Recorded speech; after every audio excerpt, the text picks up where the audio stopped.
بسم اللہ الرحمن الرحیم۔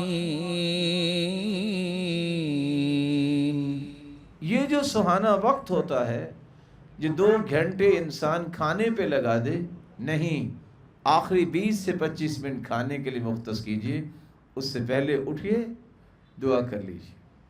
چل پھر رہے ہیں، استغفر اللہ استغفر اللہ۔ کیوں؟ وَبِالْأَسْحَارِ هُمْ يَسْتَغْفِرُونَ۔ جنتی لوگوں کی جو بات بیان کی گئی ہے اللہ والوں کی، کہ وہ سحری کے وقت استغفار کرتے ہیں۔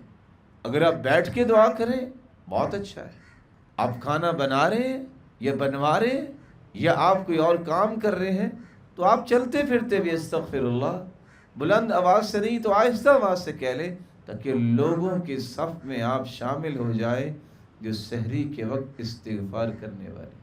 نیک لوگ تو ایسے بھی تھے، جب وہ سحری کے وقت اٹھتے بات نہ کرتے، کام کر رہے ہیں اور دل میں استغفر اللہ استغفر، یا اللہ مجھے معاف کر دے، اے اللہ مجھے معاف کر دے۔ یہ کلمات اللہ کو اتنے پسند ہیں۔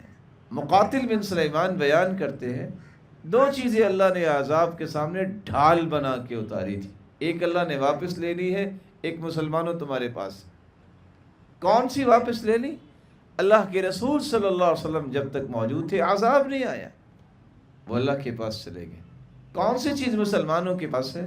وَمَا كَانَ اللَّهُ لِيُعَذِّبَهُمْ وَأَنْتَ فِيهِمْ وَهُمْ يَسْتَغْفِرُونَ۔ استغفار جب تک تمہارے پاس ہے تم اللہ کے عذاب سے بچے رہو گے۔ یہ استغفار یہ بہت بڑی نعمت ہے۔